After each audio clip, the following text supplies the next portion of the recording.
할렐루야. 오늘 마태복음 8장 23절에서부터 34절 말씀, 자연계와 영계의 주권자 되시는 예수님이라는 제목으로 여러분과 함께 은혜를 나눠보고자 원합니다. 자, 예수님께서 각종 이적을 베푸심으로 당신 자신이 권능으로 오신 메시아이심을 입증하고 계시는 예수님의 사역이 계속해서 소개되고 있습니다. 자, 예수님을 쫓는 일이 쉽지 않음을 예수님께서 마태복음 8장 18절에서부터 22절에 한 서기관과 그리고 이제 이 아버지의 장사를 치른 다음에 따르겠다는, 우선순위가 무엇인가를 알지 못하는 그 다른 지혜자에게 예수님께서 여호와 공중에 나는 새도 굴이 있고 머리 둘 곳이 있지만 나는 머리 둘 곳이 없다라고 말씀하시면서 이제 값비싼 이 대가의 제자도를 말씀하셨죠. 그 18절에서부터 22절에 이어서 오늘 본문의 말씀은 예수님께서 풍랑을 잔잔케 하신 이적과 또 이제 거라사인 광인 가다랴 지역에 이 귀신 들려서 무덤가에서 자기 몸을 해하고 있는 이 두 사람의 이 귀신 2,000마리대의 귀신이 들려서 그 고통을 받고 있는 영혼들을 이제 고쳐주시고 그 지역에 그 소문이 쫙 퍼졌어요. 근데 그 대가 멀리 있죠. 이방 지역이죠. 이 부정한 동물인 돼지를 기르고 있는 이 돈밖에 모르는 경제적인 이익을 추구하고 있던 자들은 예수님이 메시아 되심으로 이 생명의 주가 되시는 구원자를 배척하고 결국 그들은 다 멸망을 받게 되는 그 기록의 말씀이 오늘 본문의 말씀입니다.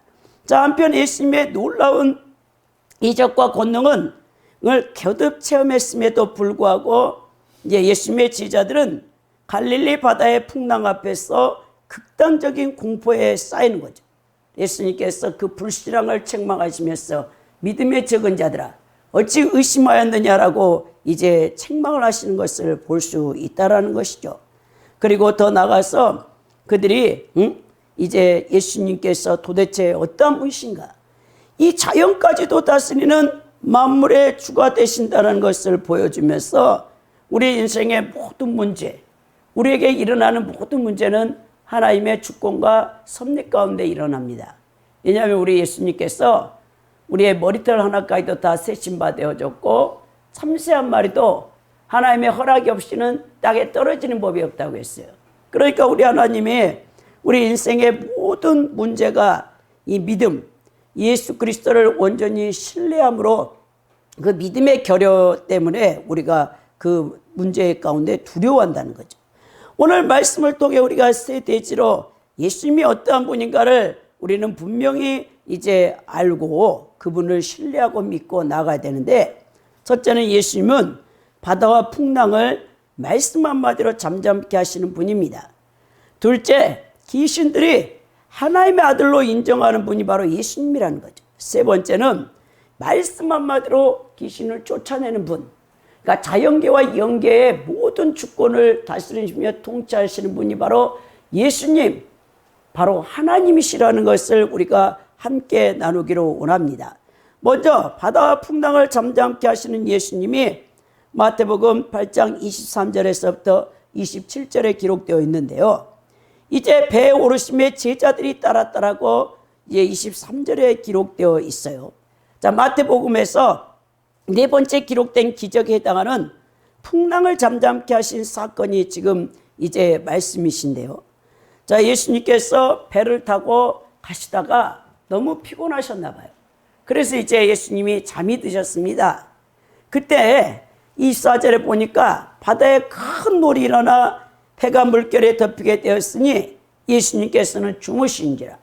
자, 예수님의 사역이 그냥 아침부터 새벽에 이제 한적한 곳에 가서 기도하시고 수많은 무리들이 예수님의 기적을 보고, 그리고 예수님께서 이제 오병이어의 기적을 일으켜서 먹을 것을 주니까 무리들이 따랐죠.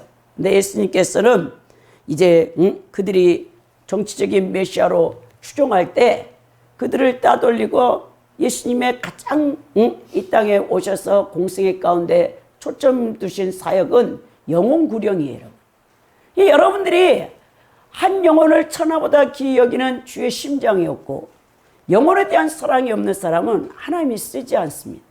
그것이 우리 평신도든 주의 종이든 그래서 베드로 사도를 예수님께서 티베리아 강가에서 떡을 굽고 물고기를 여러분 구우면서 아침 조반을 준비했죠. 그리고 얘들아 오라고 요한복음 21장에서 이제 예수님의 수제자인 베드로에게 가장 먼저 예수님이 확인하는 분이 무슨 부분이냐면 네가 나를 사랑하느냐로 물어요. 그것도 3번이나 묻습니다.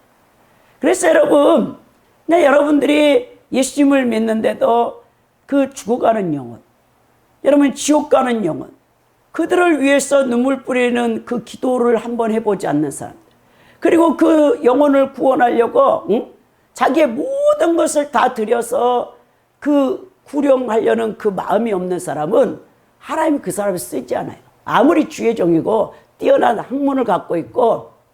여러분, 저는요 어제 이 말씀을 준비하다가 유튜브에서 송명희 시인에 대해서 간증하는 걸 들었어요. 이 초신자 시선이라는 그 유튜브가 참 20분짜리 그 송명희 시인, 여러분들이 송명희 시인이 나 가진 건 없어도 그 복음성가를 지으신 분 아닙니까?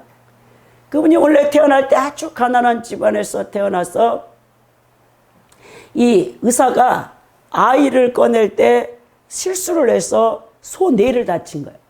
우리 뇌가 대뇌, 소뇌, 중뇌로 돼 있잖아요. 그래가지고 뇌성마비 1급 환자가 된 겁니다. 아기가. 그래서 7살 때까지 목도 겨누지 못하고 한번 일어나 앉아본 적도 없는 사람이에요.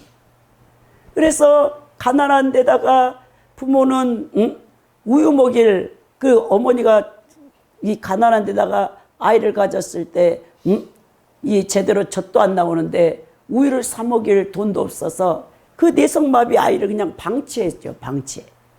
근데 이제 예수님을 믿게 되어져서 이제 의식이 있을 때 16살 때 자기가 자살을 하려고 여러 번 시도를 했는데 자, 이제 전도를 받아서 예수님을 믿게 된 거예요. 그래서 이제 그때부터 하나님 앞에 캐션 마크. 왜 하나님 나는 이렇게 태어났으니까 원망불평이 너무 많았다는 거예요. 뇌성마비이기 때문에 아무것도 할 수 없어요. 교회 갈 수도 없어요. 극동방송을 듣고 그냥 혼자서 말씀 듣고 예배 드리는 거예요. 그래서 너무나 극동방송에 그 은혜스러운 말씀이 많아서 자기의 마음 가운데 이제 16살 때 거듭나서 하나님, 내가 극동방송이 그때 어렵다는 얘기를 듣고 극동방송에 헌금을 좀 해야 되겠는데 돈이 없잖아요. 그래서 이제 우리 예수님께서 송명희 시인에게 시를 쓰도록 다 이렇게 가르쳐 주셨대요. 그 시를 써놓고 있었는데 그때 이제 그 시 모집 대상금이 100만 원이었나 봐. 그 시집을 내게 됨으로 대상을 받은 거예요. 등단제 시인이 되어져 가지고 그때 전세비가 없어. 집이 너무너무 가난하니까. 1983년 4년도에 그때가 전세비가 50만 원이 부족하고 전동 타자가 하나 있었으면 좋겠다. 시를 쓰는데, 글을 쓰는데. 근데 그거 하나 사고 100만 원이면 그걸 다 할 수 있는 거예요. 근데 한 푼도 안 쓰고 극동방송에다가 헌금을 드렸다는 거예요. 그 100만 원을. 근데 그 사실을 알고 거기 부사장 되시는 임장로님이 송명희 시인을 찾아와서 보니까 너무나 안타까워. 형편이.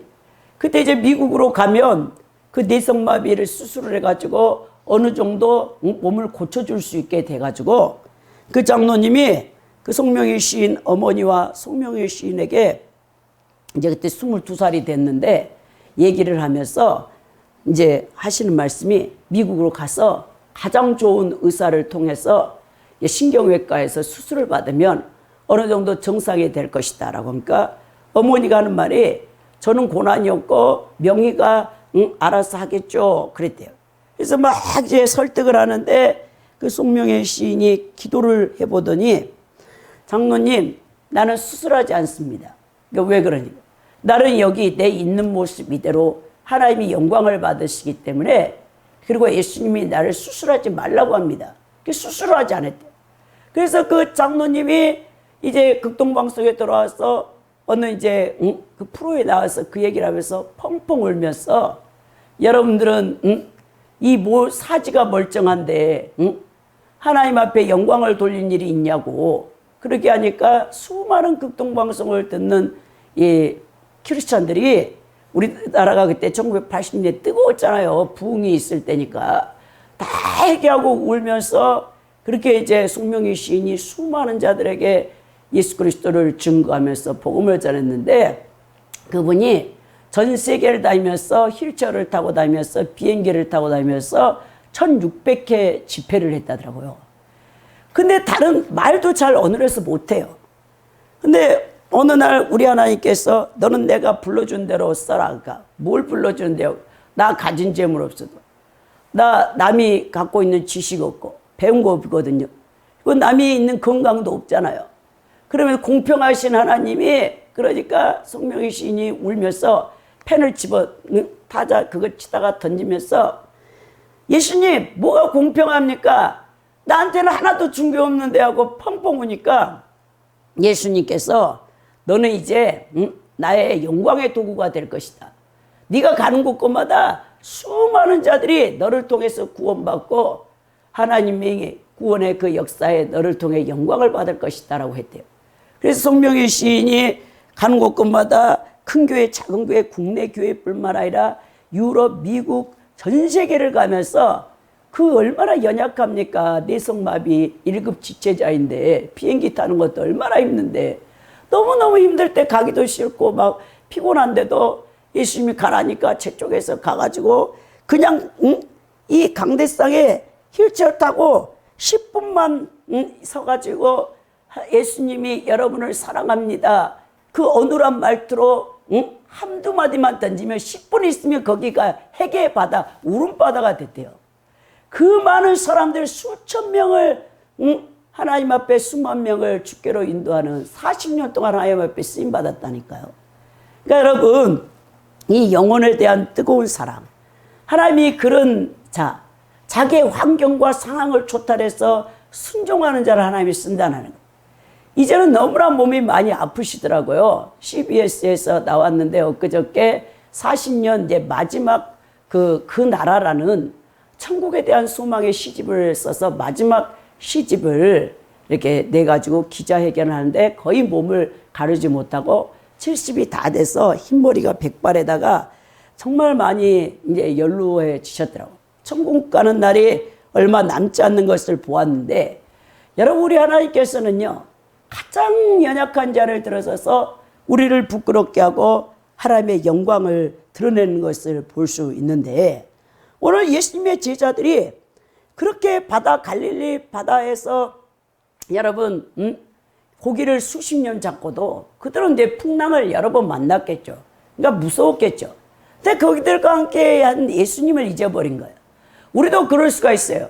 우리 인생 가운데 내가 원치 않는 어떤 질병, 환경적인 어려움, 극한 고난을 받게 되면 예수님이 없다고 생각해요. 근데 예수님이 여러분 고난 가운데도 여러분과 함께하고 있단 말입니다. 그래서 여러분들에게 가장 하나님이 싫어하는 게 불신앙. 불신앙으로 여러분들이 원망불평하는 거. 그걸 우리 하나님이 가장 싫어하는데 오늘 제자들에게도 우리 예수님께서 책망합니다. 25절은 뭐랍니까? 그 제자들이 나와 깨우며 이르되 주여 구원하소서 우리가 죽겠나이다. 이 풍랑으로 인해서 막 배가 뒤집어질 것 같고 물이 막 차니까 물을 퍼내다가 두려워하다가 그 배 고무에 주무시는 예수님을 발견하는 거예요. 그래서 그들이 달려가서 예수님에게 자기를 구원해 달라고 소리를 지르는 것입니다. 여러분 육적 죽음뿐만 아니라 그들이 영적인 죽음, 두려움이 왔겠죠. 사람이 마지막에 가장 뛰어넘기 힘든 게 뭔가 죽음의 관문이에요. 이 육체가 세잔해지고 마지막 우리가 생명이 다할 때 우리는 누구나 한 번은 다 죽습니다, 여러분. 근데 그 죽음을 두려워한다는 것은 아직도 우리 안에 천국 그리고 예수님의 온전하신 그 생명이 우리 안에서 여러분 생명이 사망을 삼킨 바 된다고 했죠. 바울 사도가 고린도서 15장에 부활장에서 사방을 쏘는 것이 무엇이냐? 생명이 사망을 삼켜버려요. 그렇게 우리가 여러분 예수님을 생명의 주관자 되시고 생명 자체이신 예수님을 붙드는 자는 죽음을 여러분 뛰어넘는, 죽음은 여러분 영원한 영생에 이제 들어가는 관문인 거죠. 사실 믿는 성도들에게는 죽음의 날이 가장 복스러운 소망의 날이 되는데, 우리의 신앙이 약한 사람은 여러분 육체적인 죽음의 날에 두려움을 느끼게 되는 거죠. 그래서 오늘 여러분 이 예수님의 제자들도 여러분 그 풍랑이 일어나니까 얼마나 두렵습니까? 예수님이 일어나셔서 뭐랍니까? 믿음이 없는 자들아 왜 의심했느냐라고 26절에서 어찌하여 너희가 무수하고 믿음이 작은 자들하고 바다와 바람을 꾸짖으시니까 그 자리에서 여러분 바다와 바람이 잔잔케 돼버려요. 왜? 예수님은 이 자연계, 이 피조세계를 다 창조하신 창조주 아닙니까? 이 모든 자연세계는 예수님 말씀으로 창조됐어요. 그래서 예수님이 그 신적 말씀의 권위로 꾸짖으니까 다 멈춰버려요. 우리가 믿는 예수님이 어떠한 분인가를 오늘 여러분들이 정확하게 인식하고 예수님을 신뢰하는 여러분 큰 믿음으로 바뀌어져야 되는데, 오늘 그것을 보고 제자들이 깜짝 놀라며 27절에 뭐라냐? 그 사람들이 놀랍게 여겨 이르되 이 사람이 어떠한 사람이기에 바람과 바다도 순종하는가? 여러분 예수님의 제자들은 지금 예수님의 기적과 이적 그 권능을 계속 체험한 사람이에요. 백부장 하인을 말씀 한마디로 그냥 중풍에서 노인받게 버렸잖아요. 떠나가서 베드로 장로의 열병을 꾸짖으니까 열병이 떠나가, 병마가 떠나가고 바로 일어나서 예수님 앞에 수종 들었고, 나병 환자, 그 하늘에서 내린 병이라는 그 2000년 전에 나병은 고치지를 못하는데 그 나병 환자를 예수님께서 어루만지시면서 고쳐줬잖아요. 그런 이적과 기적을 다 체험한 예수님의 제자들이 여전히 예수님이 어떠한 분인가를 모르고 있다는 거죠. 여러분, 메시아라는 사실을 이 구약 39권의 선지서들을 다 깨고 있는 이 예수님의 제자들이 다 요한 사도의 제자이기 때문에, 세례 요한의 제자이기 때문에 그들은 말씀을 통해 메시아가 어떠한 분인가를 다 알고 있는데도 실제적으로 예수님과 함께 먹고 자고 같이 생활하면서도 이분이 어떠한 분인가를 모르는 거죠. 그래서 깜짝 놀라는 거죠. 바다에 풍랑을 잠잠케 하신 이가 도대체 누구란 말인가? 그러면서 더 나아가 28절에서부터 29절에 보니까 귀신들이 하나님의 아들로 인정하는 분이 누구냐? 예수님이에요. 오늘 28절에 보면 또 예수께서 건너편 가다라 지방에 가심에 귀신 들린 자 둘이 무덤 사이에 나와 예수를 만나니 그들은 몹시 사나워 아무도 그 길로 지나갈 수 없을 지경이더라. 여러분 마가복음 5장에서는 귀신 들린 사람이 한 사람으로 나와요. 근데 오늘 이 마태는 두 사람이라고 얘기합니다. 근데 이제 관점이 다른 거죠. 마가복음 5장에서 마가가 기록했던 그 거라사인 광인은 두 사람 중에서 더 특이한 행동을 하고 있는 귀신 들린 한 사람을 얘기했어요. 근데 여기에 마태는 두 사람 귀신 들린 자가 그 무덤가에서 자신들의 몸을 해하면서 고통을 받고 있다라고 여기서 말씀합니다. 여러분 이 가다라는 거라사 지역인데 유대인들은 잘 알려진 갈릴리 바닷가 동쪽 해변에서 약 42km 떨어져 있는 작은 마을입니다. 그러니까 대가볼리, 올라발에서 여기 중량구 지자체, 면목동 있고 사가정 있고 상봉 있는 것처럼 대가볼리 이 지자체의 지역에 그 도시에 12개로 구성된 가운데 한 지역이 그 동이 바로 이제 거라사인데 귀신 들린 자가 여기서 2명 있어요. 2명. 그래가지고 그들이 무덤가에서 고통을 받고 있는 거죠. 이 가다라라는 이름은 울타리로 둘러친 곳이라는 뜻인데 여러분 그 곳이 어떠냐? 무덤가예요. 무덤가. 그 무덤가에서 그들이 그렇게 가족들과 다 격리되어져 가지고 여러분 귀신 들린 사람이 집에 한 사람만 있어도 여러분 감당 못합니다. 얼마나 고통스럽게 하는지 몰라. 일상적인 정상적인 삶을 살 수가 없어요. 귀신 들린 가족이 한 사람 있으면. 왜? 여러분 한 마리가 들어가도 그 사람을 밤새 재우지도 않고 불면증에 시달리게 하고 먹지도 못하게 하고 좀 정상적이지 않죠. 이제 현상이 다르게 나타나는데 어떤 귀신 들린 사람은 계속 폭식해. 계속 먹어대고 살이 너무너무 많이 찌게 만들어. 밖에 나가지 못하게 만들어. 집안에만 멈춰있게 하고. 근데 어떤 귀신은 그 사람에게 먹지 못하게 하고 빼싹 뼈만 말라갖고 사람이 죽게 만들어. 완전히 거식증 환자같이. 그렇게 이제 여러 현상으로 귀신이 들어가 있으면 이렇게 나타나는데, 여러분 이 악한 영들에 사로잡힌 자들은 그 악한 영이 끌고 다녀요. 얼마나 고통스럽습니까? 우리가 성령 충만하면 성령이 우리를 끌고 다니는 것처럼 이 악한 영, 귀신이 사로잡힌 사람은 귀신에 막 끌려 다니는 거죠. 오늘 거라사인 강인들이 사납게 변해버리고, 또 어떤 자들은 귀신 들리지 않은 거짓 종교를 만들어서 사람들을 미혹해서 거짓 종교로 영혼들을 다 지옥으로 끌고 간단 말입니다. 요한 사도가 요한일서 4장 1절에 사랑하는 자들아 영을 다 믿지 말고 오직 영들이 하나님께 속하였나 시험해 보라고 했어요. 우리 주변에 이렇게 영에 대한 분별 없이 아무 영이나 접함으로 귀신의 가르침에 세뇌되어 귀신들의 말을 퍼뜨리는 사람들이 많아요. 이단 사이비들이나 극단적 종말론자들이 그 좋은 예인데요. 그들은 전에 대부분 정상적인 이제 성도들이었어요. 신앙생활은 정통교회에서 하다가 이들이 약간 이 성향이 사이비 쪽으로 가면서 귀신의 영에 사로잡혀 광신자가 되었어요.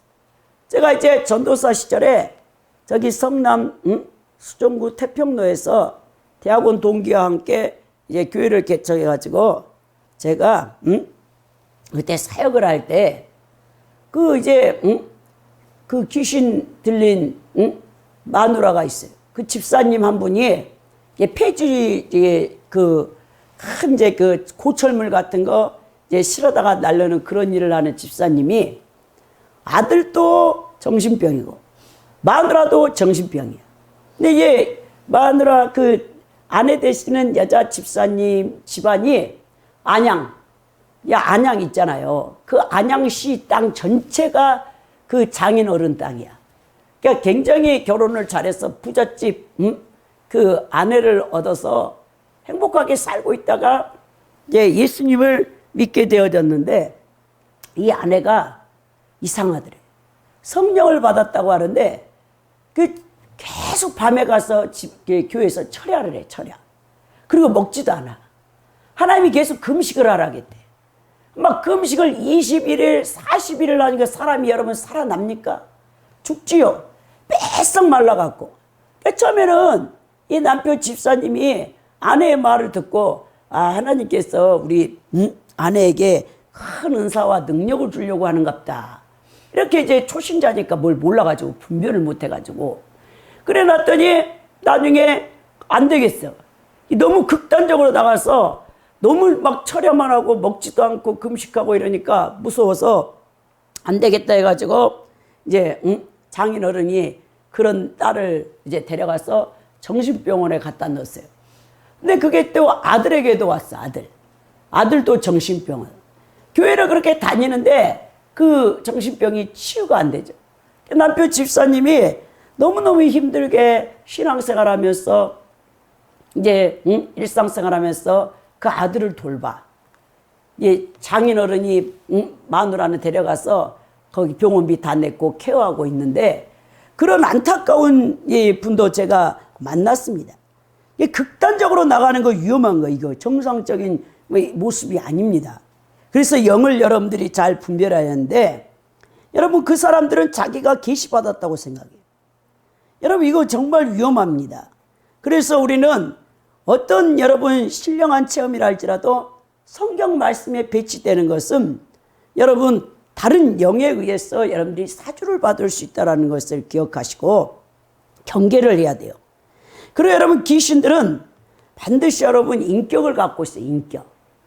인격이라는 것은 지성과 감정과 의지를 갖고 있는 존재란 말입니다.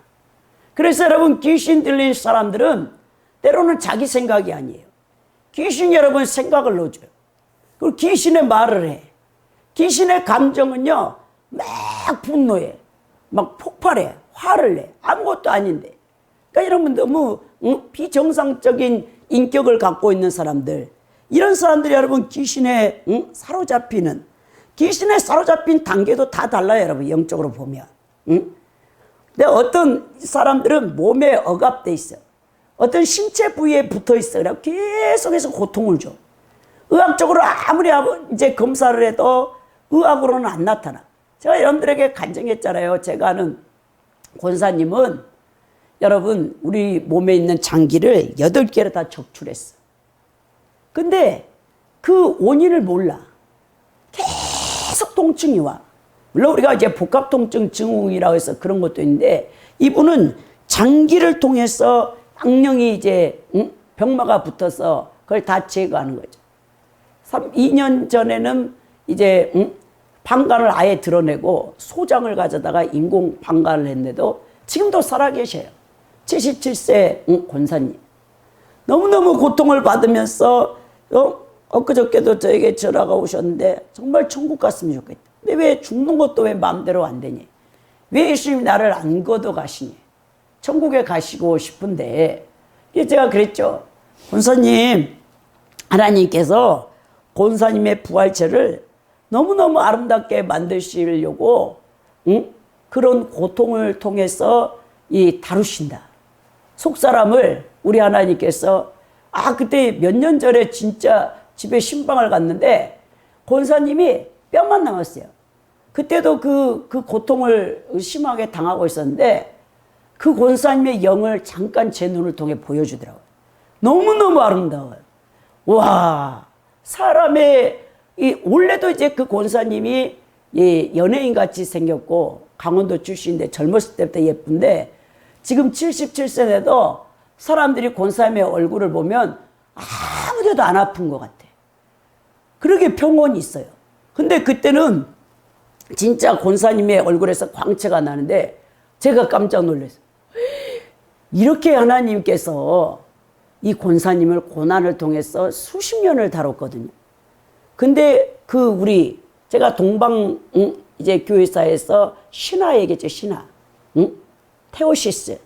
하나님이 우리를 그냥 칭의로만 법정적 용어로 구원받았다, 너는 의롭다, 거기서 끝나는 게 아니고 성화의 과정에서 더 나아가 여러분 우리 하나님께서 우리에게 원하는 건 뭐냐면 하나님의 완전한 그 형상, 완덕에 이른다 하잖아요. 여러분 완전한 우리가 그 영화로운 존재로, 하나님의 그 생명으로 가득 찬 존재로. 제가 가끔씩 우리 어머니, 친정어머니 2년 전에 수술하셨을 때 그 어머니의 입관할 때 그 얼굴 보고 깜짝 놀랐대요.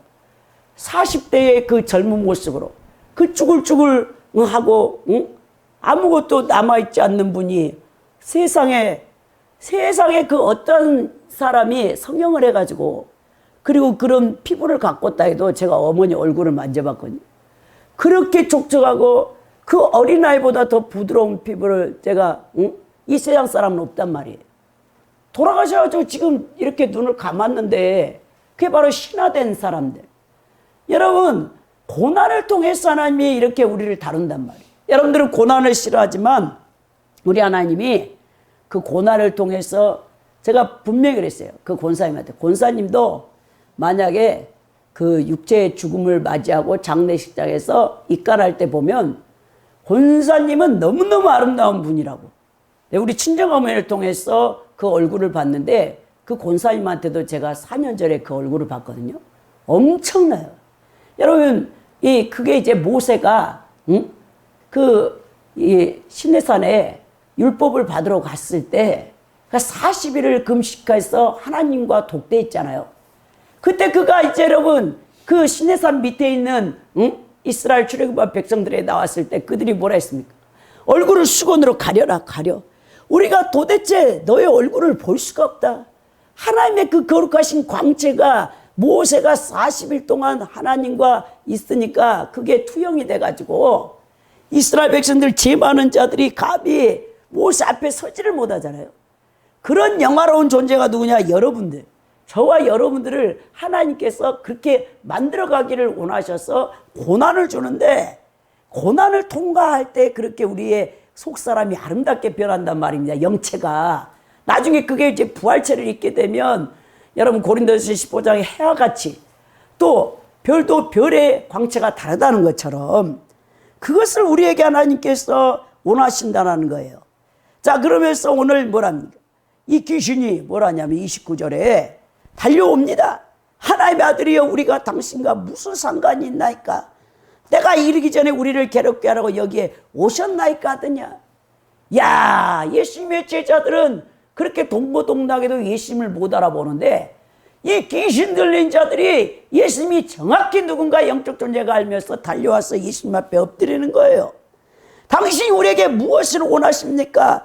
우리가 무슨 관계가 있나이까? 라고 소리 지르는 것이죠. 먼저 귀신들이 알아보고 벌벌 떠는 것이죠. 예수님이 어떠한 분인가를 여러분 알게 된다는 것입니다. 자, 우리 주위에 여러분 이렇게 귀신의 신앙을 가진 사람이 많아요. 이 귀신의 태도를 보십시오. 귀신들은 귀신들 자를 통해 그리스도께 말을 했죠. 그들은 그리스도를 하나님의 아들이라고 고백합니다. 그리스도의 정체와 진면목을 알고 그분을 하나님의 아들로 처음 고백한 것이 제자들이 아니라 귀신 들린 사람의 입에서 그게 나왔다는 거예요.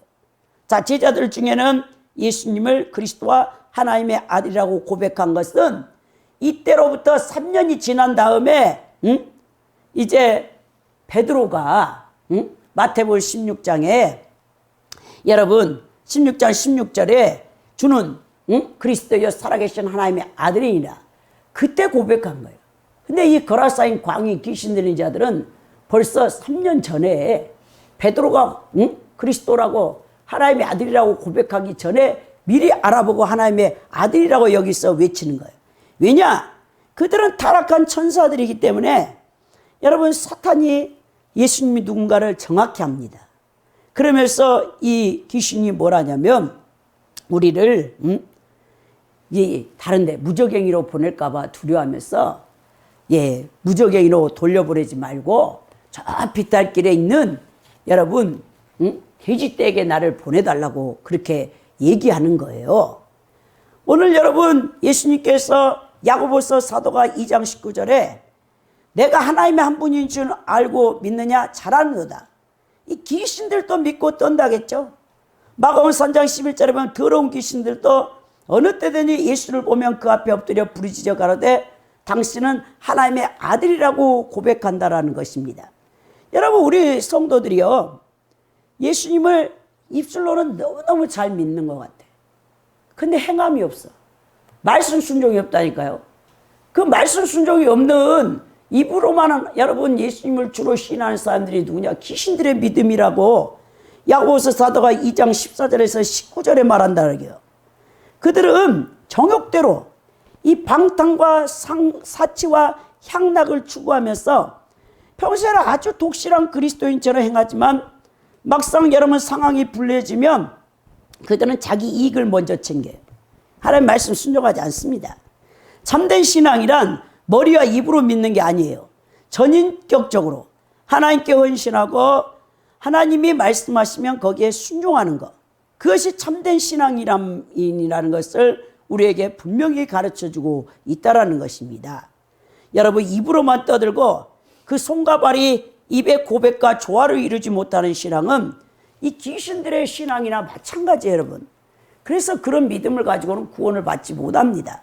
오늘 예수님께서요 말씀만 받으러 이 귀신을 내쫓습니다. 30절에서 34절에 보니까 마치 멀리서 많은 돼지떼가 먹고 있는 것을 예수님이 보시면서 그 귀신들이 여러분 고백했잖아요. 돼지떼에게 보내달라고. 왜냐? 그 당시에 그 데가볼리스 사람들, 그 가다라 지역의 거라사 지역에는 돼지들을 많이 길렀어요. 돼지는 이방 신전의 제물로 바쳐지기 때문에 굉장히 고가의 이 수익을 올릴 수 있는 여러분 정말 그들에게는 수입원이에요. 수입원. 돼지고기를 사육한다는 것은.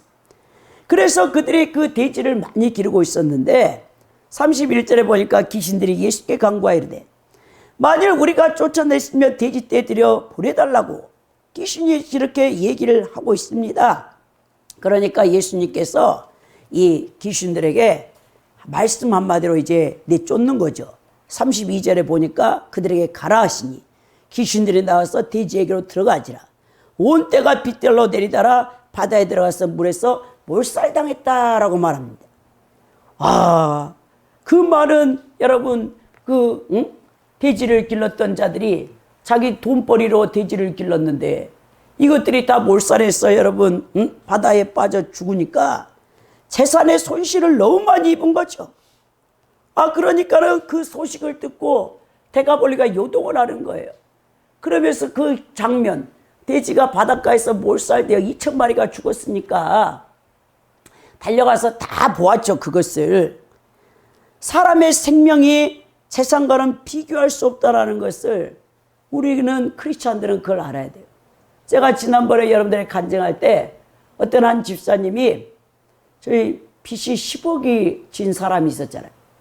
그래가지고 자기가 죽게 생겼어. 그랬더니 이 집사님이, 남자 집사님이 당신의 빚을 10억을 내가 갚아주겠다. 그럼 무슨 조건이 뭐 있습니까? 다른 조건 필요 없다. 교회 가서 예수 믿어라. 전도. 한 영혼을 천하보다 기여기시는 예수님. 10억이 뭡니까 여러분? 우리 같은 뭐 10억이면 야 집안채 값인데 한 사람 그것도 알지도 못하는 사람, 신분이 있는 사람도 아니에요. 근데 그 사람을 전도하려고 그 집사님이 10억을 갚아줬다는 거 아니에요. 우리는요 그런 마음이 있느냐고요. 없잖아요. 아유 돈 아까워서. 영혼 구령 없어. 오늘 그런 사람은 이 대가볼리의 사람들하고 똑같은 거예요. 돼지를 잃은 것을 한탄합니다. 생명의 주관자 대신 구원자 대신 예수님을 내쫓아요. 그 마을에서. 33절에 보니까 치던 자들이 달아나 시내에 들어가 이 모든 일과 귀신 들린 자의 일을 고하니 이제 그들은요 혼미백산됐어. 지금 이 돼지 치는 자들은 고용한 이제 돼지 우리에서 일하는 자들이겠죠. 아, 주인한테 가서 달려가서 큰일 났습니다 주인님. 돼지떼가 다 비탈길에 내리달더니 미쳐 날뛰어가지고 바다에 다 빠져 죽었습니다. 아유, 주인의 재산을 완전히 다 잃은 거잖아요. 응? 그 재물로 팔면 돈이 얼만데. 그러니까 이들이 달려가서 이제 주인들한테 얘기하니까 난리가 났겠죠. 여러분, 사단은 죽이고 도둑질만 합니다. 요한복음 10장 10절에서 예수님이 인자가 온 것은 목자가 온 것은 양으로 생명을 얻게 하되 더 풍성히 얻게 하려며 도적이 오는 것은 도둑질하고 죽이고 멸망시키는 것뿐이라고 얘기하죠. 여러분, 귀신들은요 한 사람을요 반드시 지옥으로 끌고 가려고 해요. 절대로 안 놔주려고 해요. 귀신과 여러분들이 영적 전쟁을 해본 사람은 알 거예요. 여러분들이 죄를 통해서 만약 귀신이 들어오도록 허용했잖아요. 그 귀신이 여러분들을 사로잡죠. 여러분들은 생명을 걸고 그 귀신과 영적 전쟁을 통해서 노인받아지 그렇지 않고는 끌려가 버려요.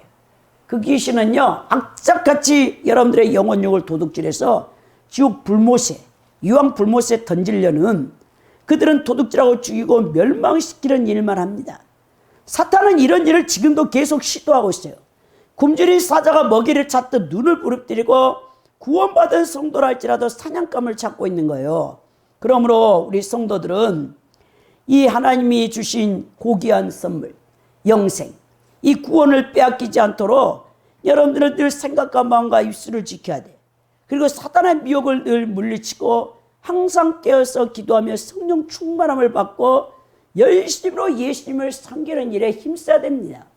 그렇지 않으면 여러분들은 어느 순간에 귀신에게 생각이 사로잡혀, 마음이 사로잡혀, 그리고 여러분들의 영혼육을 다 귀신에게 여러분 사로잡혀서 여러분들이 지옥에 끌려간다는 거예요. 여러분, 성도라고 예의가 없어요. 그래서 날마다 여러분들은 깨어 있어야 됩니다. 34절에 보니까 온 시내가 예수를 만나러 나가서 보고 그 지방에서 떠나시기를 강구하느라. 이제 난리가 났겠죠. 돼지떼를 그 많은 재산을 잃어버린 주인들이 달려와가지고 예수께서 귀신 들린 자, 그 무덤가에 있는 귀신 들린 자들은 다 아는 사람들이야. 그곳에 지나가기도 무서워.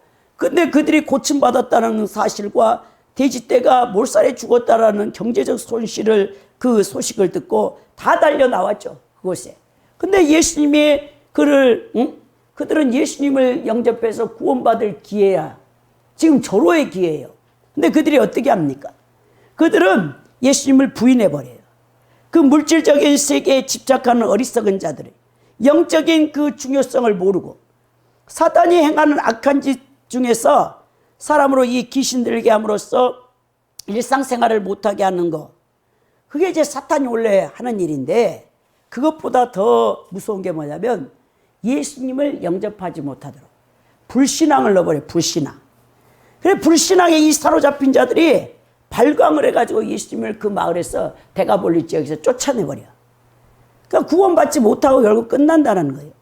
오늘 우리가 여러분 이 말씀을 통해서 예수님의 주권이 미치지 않는 곳이 아무데도 없다는 것을 알 수 있겠죠. 군대 귀신 들린 자들, 레기온 2,000마리 떼, 돼지떼에 들어있는, 광인에게 들어있던 귀신이 2,000마리예요. 2,000마리 돼지떼에 들어갔죠. 그래서 다 죽였잖아요. 그 고치시는 장면을 통해서 군대 귀신은 주님을 보고 스스로 괴로워하며 자신을 사람 몸에서 쫓아내시려면 돼지떼로 보내달라고 호소했죠. 자, 이것을 무엇을 의미합니까? 예수님이 이 주권이 영계까지 미치고 있다는 것을 보여주죠. 아까 바다 풍랑을 말씀 한마디로 잠잠케 해서 두려움에 떨고 있는 제자들을 평강을 주셨던 예수님은 자연계를 다스릴 뿐만 아니라 오늘 이 거라사인 광인 속에 있는 2,000마리의 귀신을 이 말씀 한마디로 쫓아내시는 예수님은 영계에도 그 주권을 갖고 계시는 분. 각종 질병을 치유하는 사건을 통해서 예수님이 온 우주 만물, 이 자연세계, 3차원의 물질세계뿐만 아니라 영적인 세계, 영계에서도 주권을 가진 계시는 분이, 그분이 바로 예수님이라는 거예요. 그래서 우리가 이 말씀을 통해 깨달은 게 뭐냐? 예수님 말씀에 여러분들은 절대적으로 순복해야 됩니다. 예수님이 절대 주권자라는 거예요. 우리의 죽고 사는 문제나 복과 화의 문제도 예수님께 달려 있어요. 하나님의 섭리를 우리가 겸손히 인정할 줄 아는 자가 돼야 돼요. 이 세상의 모든 일은 절대 주권자인 예수님의 뜻에 따라 이게 다 되어지는 거예요. 그래서 여러분들의 삶 가운데 되어지는 모든 일에 원망 불평할 것이 없어요. 우리는 우리에게 되어진 일이 어떠하든지 이것은 다 하나님의 섭리, 그 하나님의 뜻에서 그 주권 아래서 이루어진다는 것을 여러분 기억하시고, 예수님이 오늘 어떠한 분인가를 분명히 알고 예수님을 섬겨야 됩니다. 바다와 풍랑을 잠잠케 하시는 예수님, 귀신들 영적 존재가 하나님의 아들로 벌벌 떠는 예수님이에요. 말씀 한마디로 그 귀신을 내쫓는 분이 바로 예수님이라는 것입니다. 우리는 사단의 세계를 다스리는 권세도 예수님께 있다는 사실을 여러분이 깨달아야 되는 거예요. 그 사단이나 그 졸개인 귀신들도 예수님의 허락 없이는 어떤 일도 인간에게 여러분 할 수가 없어요.